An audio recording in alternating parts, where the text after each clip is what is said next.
Good morning and welcome to Weekend Walkabout in our gardens and yours virtually. Coming to you from GardenAZ.org, I'm Janet McConnell. I'm Stephen Nicola. Our topic this week is growing from seed. And that's us and our daughter Sonia Nicola, who is running the chat and all things technical. She is a professor at the University of Toronto, has just finished 2 years of virtual teaching and has finally gotten back to seeing live students again. Which is kind of cool, but in that 2 years teaching her own classes and helping other professors, She taught us. She's become very good at moderating the chat, keeping questions lined up, helping with technical problems. Open your chat window and ask Sonia, and she will make sure that the question goes in the right direction, or she helps you with the technical problem.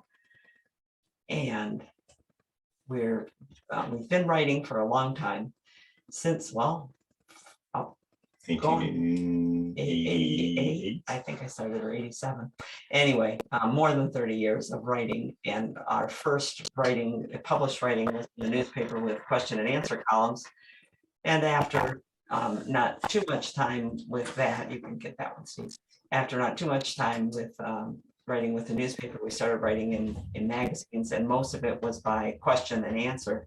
We learned so much because people asked us questions, and you master gardeners in the group who are trained to answer questions or trained to figure out how to answer questions know that you learn a lot looking up answers for people. We not only learned a lot answer-wise, we learned a lot question-wise, Yes. Things that we never knew could happen in gardens because we were in more gardens vicariously than otherwise. So we liked doing that, and we found that we had an awful lot of information that we felt a responsibility to pass around. So we kept writing, and now we write on our website. We're trying to put all that we've written up there so that we don't have to write the same thing twice. Yeah. And so that's what our website, GardenAZ.org, is. And I just realized that our little guy is behind us here. For those of you who've just tuned in, behind us here, I think you can see him. We have one of Maurice Sendek's wild things. We're in our project room where wild things happen in our house. And we have several of those on the wall. This was the only place that we could go where I could make a mess in case we could get to that point in growing from seed here. Oh, wrong place. There we go. So, whoa. So we're going to work first on a short segment that we call In Our Garden as March begins. This particular segment is called Stay Out of It in Our Garden. This Week in Our Gardens is one of our news sections. On our website. What's Up is our news department. And in there, if you click on What's Up or go to the menu What's Up, you'll find main features, This Week in Our Gardens, green thumbs up and down. They're all departments like sports and comics and home style, etc. In a newspaper. Our articles are divided and put in there, and In Our Garden is kind of our whatever's come up this week. And this week, especially in our neck of the woods, it has thawed and frozen again, thawed and frozen again, and is a terrible, terrible time to be walking on the soil. I was walking dogs on these trails in the field trial area in the state recreation area near us. And on the days it was frozen, it was treacherous, very slippery. On the days that it wasn't frozen, it was like painful. I kept trying to walk on just the ice because this is an awful thing to do to the soil. Bad enough to do to a path. In a garden, that footprint is as powerful as a bulldozer. Yeah, you know, more powerful. More powerful per square inch than the bulldozer is. What happens, and you'll have to forgive my drawing here, but that's the best that I can. That's the best way that I can explain to you what's going on. The particles in the soil are made up of crumbs. The crumbs are irregularly shaped, kind of like if you're a cook and you make pastry, when you cut your dry flour with shortening or butter, you cut it just enough that the stuff sticks to crumbs of butter and makes a light, fluffy stuff. That's what happens in the soil. The purple bits are tiny bits of clay, which are actually much tinier in proportion to the sand, which is that brown particle. But just to give you an idea, the clay is electrically charged. Things stick to clay the same way. They're tiny particles in the same way that like a cat's fur builds up a static charge. Mhm. They build up a charge and things stick to them electrically. So bits of sand will stick to bits of clay, bits of clay will stick to bits of sand, and they'll loosely arrange themselves. And then in the spaces between them where water and air are flowing, things live.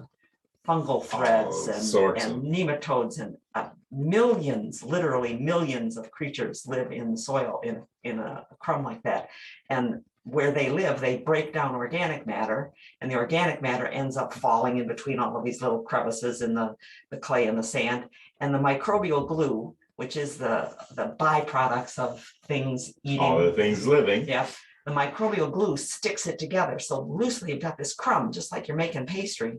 And if you crush that right now between frozen underlayer and your foot above and push water into it, you are going to have the heaviest, leadenest cake. Is that a word, leadenest? I don't know. You're asking me. Leaden cake you can ever imagine. And it's not quickly going to come back into a nice spongy shape for you. So stay off the soil when it's wet and cold until it thaws all the way and that water can find its way down through.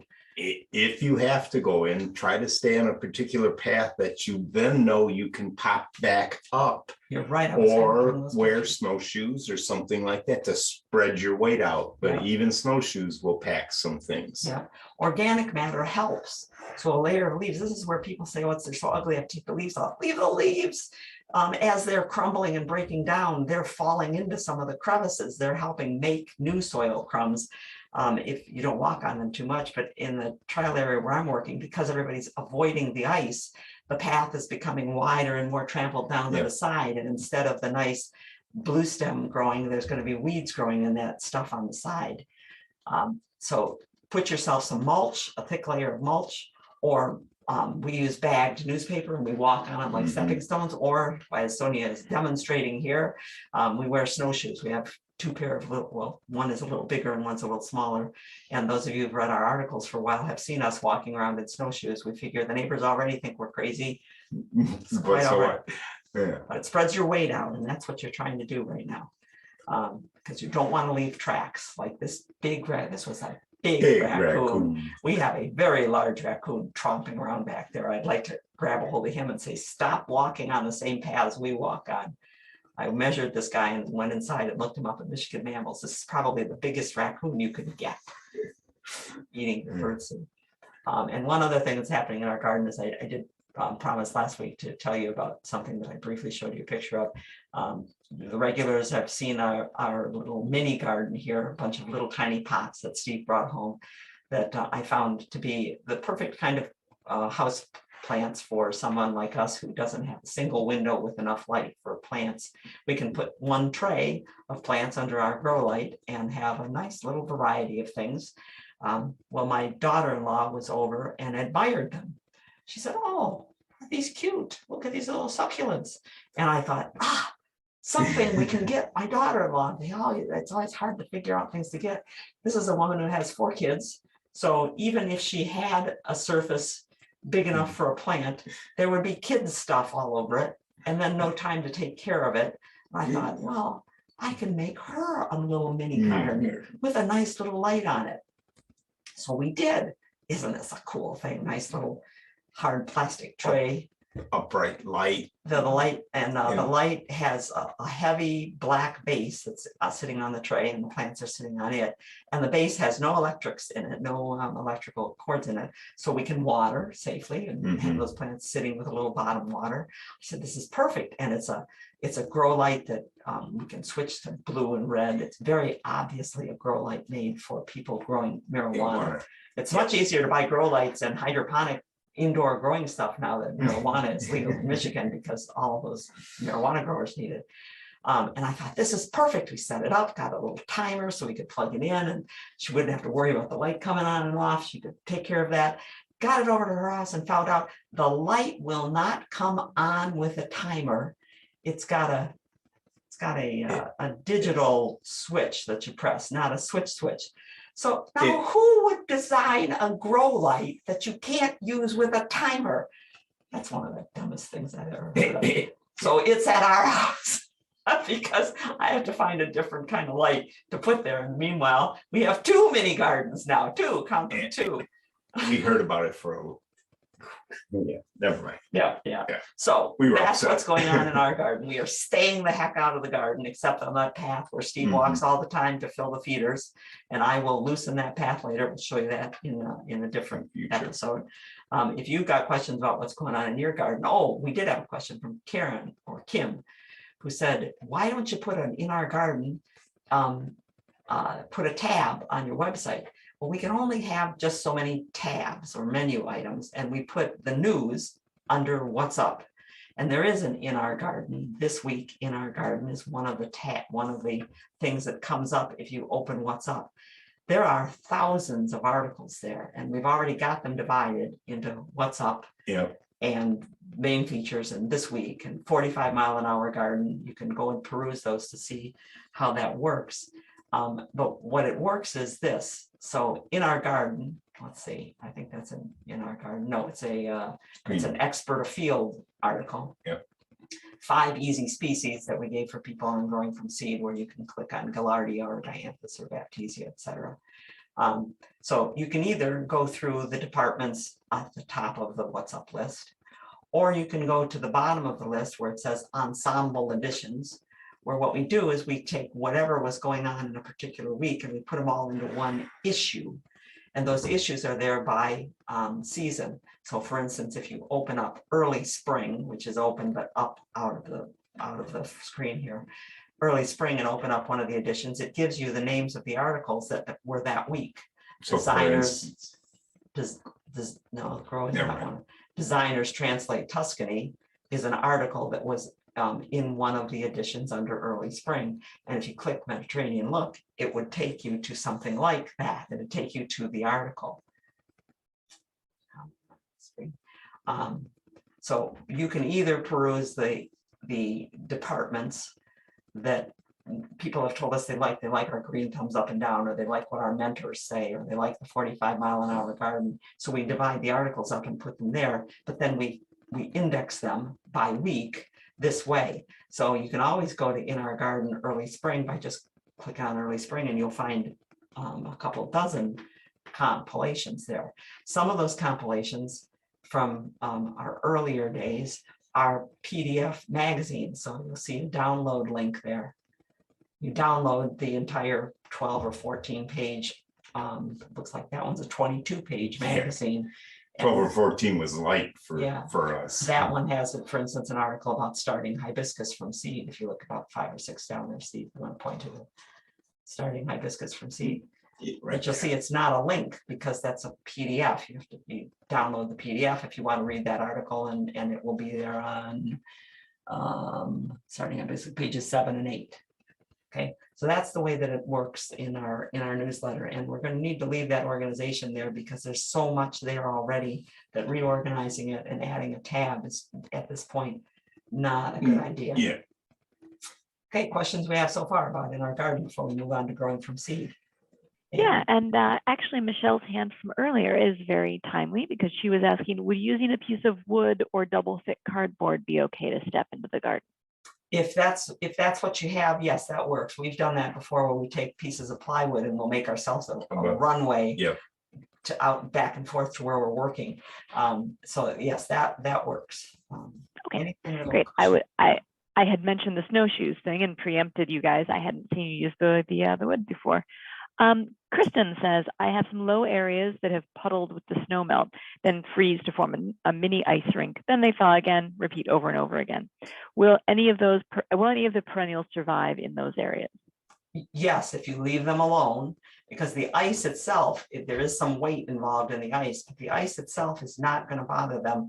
It's that pressure on the thawed layer that's because ice supports some weight. And the ice is helping support some of its own weight. It's spreading itself out. But as it thaws, if you walk on it, that's a big problem. Unless that's a brand new area that's been flooding and the perennials that were there are now in a different environment. Right. Because a lot of perennials don't like. If this normally happens every year, it shouldn't. Yeah. I'm looking for Karen Bovio. If Karen Bovio is here, she can unclick our microphone or raise your hand, so you'll Yeah. talk, because we There don't. is a Karen who may be our Karen or maybe just be a Karen because Karens are awash. Diane has a question. She says it's probably a matter of choosing the lesser of two evils, but would you recommend staying off the soggy soil versus pruning the woodies, the trees and shrubs in this thaw? I don't do either or with those. The pruning the woodies is when we find a way to either wear snowshoes Shoes, or make ourselves a path Yeah. out to where we're add gonna work. mulch. Because something. we have only a little window, and the window goes until bud break.